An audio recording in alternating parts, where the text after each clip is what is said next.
오늘 아침을 여는 말씀은 욥기 40장 3절부터 5절까지의 말씀입니다. 욥이 여호와께 대답하여 이르되 보소서 나는 비쳐나오니 무엇이라 주께 대답하리이까. 손으로 내 입을 가릴 뿐이로소이다. 내가 한번 말할사온즉 다시는 더 대답하지 아니하겠나이다. 할렐루야. 사랑하는 우리 영등포 중학교의 성도님들 삶에 고난 속 변화의 기적이 있기를 간절히 축원합니다. 잘 알고 계시듯이 하나님께서는 38장부터 직접 나타나셔서 말씀을 시작하시고 계십니다.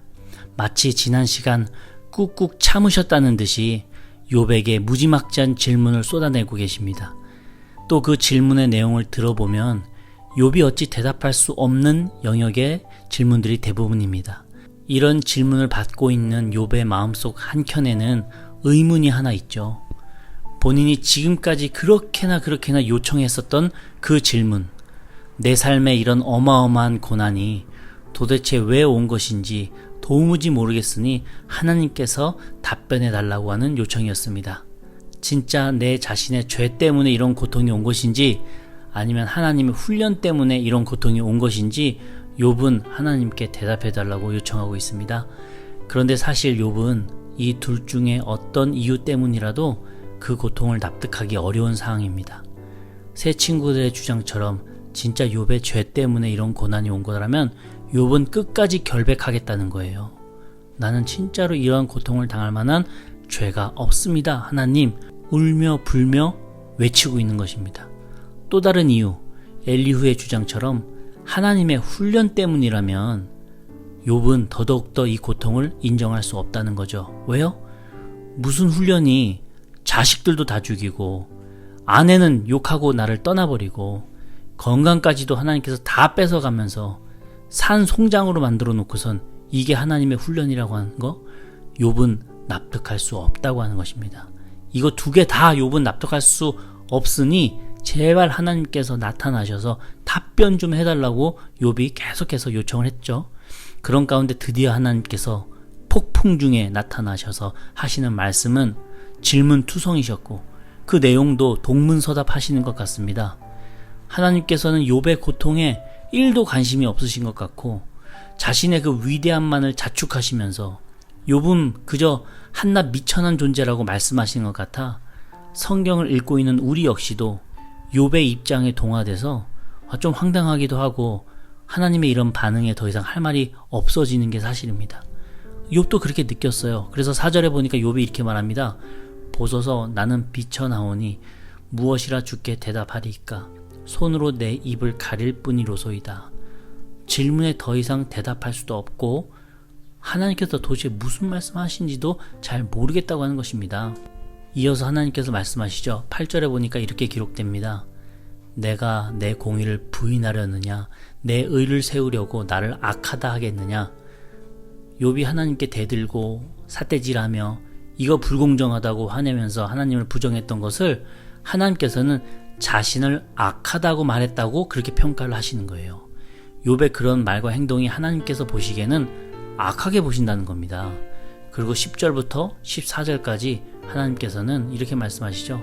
다른 교만한 사람의 콧대를 너가 한번 꺾어보아라. 그러면 내가 너를 인정하겠다. 이렇게 말씀하시면서 교만한 욥이 어찌 다른 교만한 사람의 콧대를 꺾을 수 있겠느냐. 못 꺾는다 말씀하고 계시는 거예요. 한마디로 욥의 교만을 꼬집고 계신 거죠. 그 이후에 15절부터 끝까지는 신화적인 동물인 베헤못을 말씀하십니다. 학자들은 이 베헤못을 마치 하마처럼 생긴 큰 동물이라고 연구해요. 신화에만 나오는 하마보다 훨씬 더 크고 강한 동물. 중요한 것은 엄청나게 크고 힘이 세서 인간 그 누구도 길들이지 못하는 동물이다. 그런데 하나님께서는 이 베헤못의 갈고리로다가 그 코를 꿰서 이 베헤못을 다스리고 있다라고 말씀을 하십니다. 하나님께서 기껏 나타나셔서 하시는 말씀이 왜 이런 내용일까요? 지금 우리의 관심사는 고통의 원인에 대한 정답을 원하는데 엉뚱스럽게도 하나님의 반응은 욥의 교만을 꼬집고 자신의 그 위대함을 찬양하고 계신 것 같아요. 하나님이 왜 이러실까요?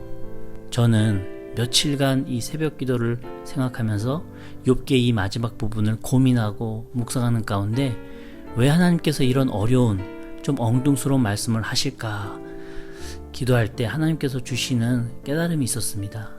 우선 우리가 한 가지 잊고 있었던 존재를 떠올릴 수 있어야 합니다. 욥에 등장했던 존재 가운데 우리가 긴 시간 동안 떠올리지 못했던 존재가 누굴까요? 바로 사탄입니다. 우리는 사탄의 존재를 지금 까맣게 잊고 있었습니다. 이 사탄을 떠올리면서 퍼즐이 하나하나 풀려나가기 시작하더라고요. 욥기 초반에 분명 하나님과 사탄 사이에 내기가 있었죠. 생각나실 겁니다. 그 내기의 핵심 내용이 무엇이었습니까? 사탄이 말하기를 욥이 이렇게 하나님을 잘 섬기고 믿음이 좋은 이유는 하나님의 축복들이 있었기 때문이다 라고 말을 하는 거죠. 대가가 있었기 때문이다. 재물의 축복, 자녀의 축복, 명예의 축복, 건강의 축복, 이런 여러 축복들이 뒤따라 오니까 하나님 잘 섬기는 거죠 라고 사탄이 말했고, 그러자 하나님께서는 욥의 목숨을 제외한 다른 모든 축복을 다 빼앗아가도 욥은 절대로 그 믿음이 흔들리지 않을 것이라고 말씀하셨어요. 그러자 사탄이 빙긋 웃으면서 욥기 1장 11절 그리고 욥기 2장 5절에 똑같이 이렇게 말합니다. 틀림없이 주를 향하여 욕하지 않겠나이까 라고 사탄이 말합니다. 그렇게 보이지 않는 이 자존심이 걸린 하나님과 사탄 사이에 내기가 시작된 겁니다. 하나님의 관심사는요, 욥의 고통 여부에 있지 않으셨습니다. 하나님의 관심사는 욥의 신앙이 흔들리냐 흔들리지 않느냐에 있으셨던 거예요. 그런데 욥기 끝까지 온 결과를 한번 보십시오. 결국 누가 이 내기에서 이겼습니까? 기분 내키지 않는 그런 결과이지만, 또 쉽게 인정할 수 없는 부분이지만 엄연히 사탄의 예상대로 되었습니다. 욥은 초반에는 그래도 잘 인내했지만 중반 넘어 후반 갈수록 점점 더 억울해하고 하나님을 욕하고 등지고 항소하고 비난했습니다. 오죽하면 하나님께서는 8절 끝에 보면 어찌 나를 악하다고 하느냐라고까지 지적하실 정도로 욥은 하나님께 반항을 했었어요. 그렇다면 하나님과 사탄 사이에서의 내기는 누가 이긴 겁니까? 그런데 여기서 오는 또 다른 한 가지 깨달음이 있었습니다. 하나님이 과연 욥이 무너질 것을 모르셨겠냐는 겁니다. 사탄도 예상했던 그 결과를 과연 하나님께서 모르셨을까요? 아닙니다. 하나님은 욥이 무너지고 사탄의 예상대로 하나님을 욕하는 사람이 될 것이라는 것을 하나님은 당연히 아셨을 겁니다. 사탄도 예상하는 것을 왜 하나님이 모르시겠어요? 그렇다면 왜 뻔한 결과를 주님께서는 아셨음에도 불구하고 이런 일들을 허락하셨고 여기까지 욥의 인생을 끌어오셨을까요? 이분을 묵상할 때에 주님께서 알려주시는 마음은 욥이 이 고통의 터널을 통과하면서 그 과정을 통해서 욥이라고 하는 이 한 사람을 하나님의 사람으로서 만드시기 위한 하나님의 뜻이었다는 것을 깨닫게 되었습니다. 사탄과의 내기에서는 지실지언정 욥 한 사람을 하나님의 사람으로 만들 수만 있다면 그깟 내기는 하등 중요하지 않는다고 하는 거예요. 사탄은 내기에서도 이기고 욥도 자기 사람이 될 줄 알았죠. 그러나 사탄 머리 꼭대기에서 큰 그림을 그리시는 하나님께서는 결국 사탄까지도 예상하지 못했던 욥을 하나님의 사람으로 만드시기 위한 큰 그림을 그리고 계셨던 것입니다. 여러분, 사람을 얻는 것보다 더 중요한 게 어디 있겠습니까?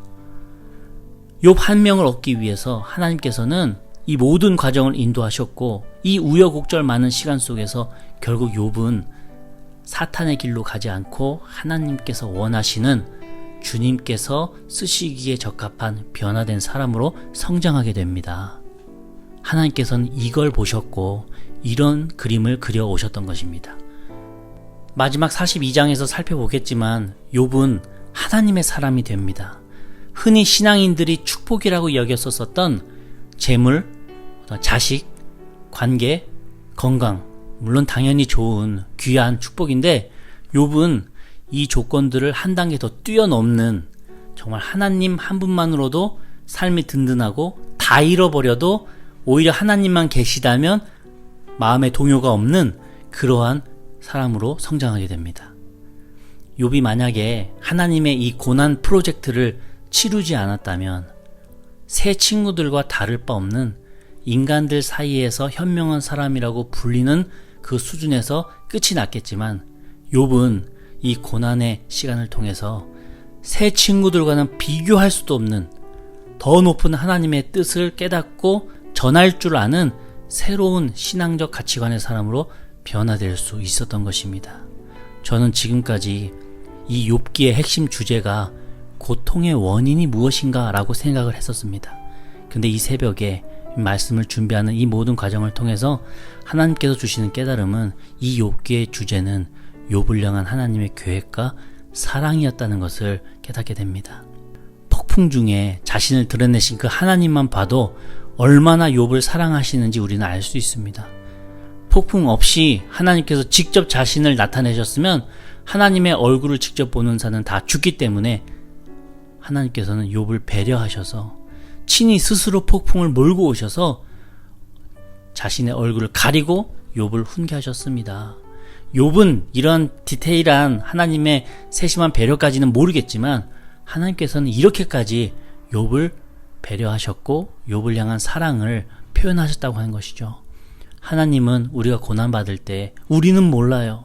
세심한 하나님의 사랑까지는 모르지만 절대 하나님께서는 멀리서 모르는 척, 주무시고 계신 척, 바쁘신 척 하는 분이 아니시고 우리 곁에서 이 고난을 통해서 내가 욥처럼 하나님의 사람으로 변화되기를 바라시는 분이 하나님이시고 그 뜻을 하나님께서는 이루기 위해서 하나하나 큰 그림을 그리신다고 하는 것입니다.